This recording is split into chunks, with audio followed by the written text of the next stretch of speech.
cette démarche autour de la mobilité durable s'inscrit dans un cadre plus large qui est celui de l'animation de la politique de responsabilité sociale et environnementale mise en œuvre au sein de la Redoute et animée aujourd'hui par Camille Caron. C'est aussi un élément qui participe à l'attractivité de l'entreprise, à l'animation de ce qu'on appelle aujourd'hui la marque employeur, La Redoute.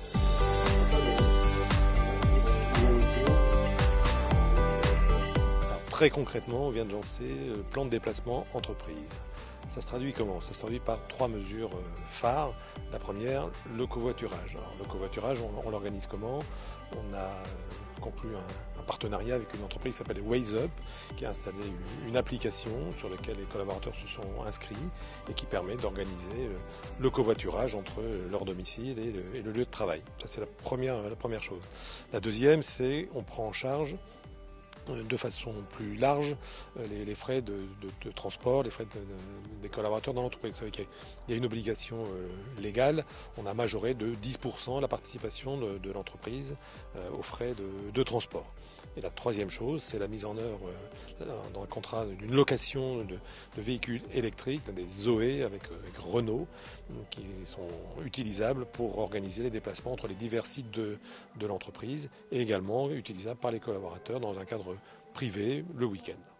Voilà les 3 choses que l'on a très récemment lancées sur la dimension PDE.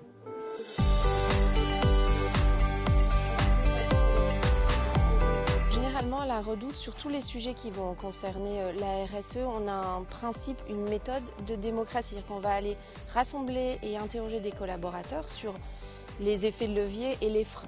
Et avec eux, finalement, on va généralement construire des solutions. Plus particulièrement sur le plan de déplacement entreprise, au-delà de la méthode qui était imposée par la loi, on a fait des groupes de travail, on a lancé des questionnaires qui soient quanti ou qualitatifs pour voir finalement ce que les collaborateurs attendaient derrière un plan de déplacement entreprise et qu'est-ce qui changerait leurs habitudes. Voilà. Ensuite, on a eu une méthode d'animation plus classique avec des sensibilisations, des animations internes, des newsletters. On a fait aussi intervenir des personnes extérieures qui sont venues apporter leurs témoignages.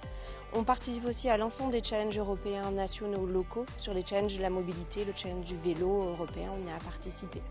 Voilà. Après, on anime aussi par des ambassadeurs en interne qui vont montrer l'exemple et faire une sorte de vague pour inviter d'autres collaborateurs à participer à cette même dynamique.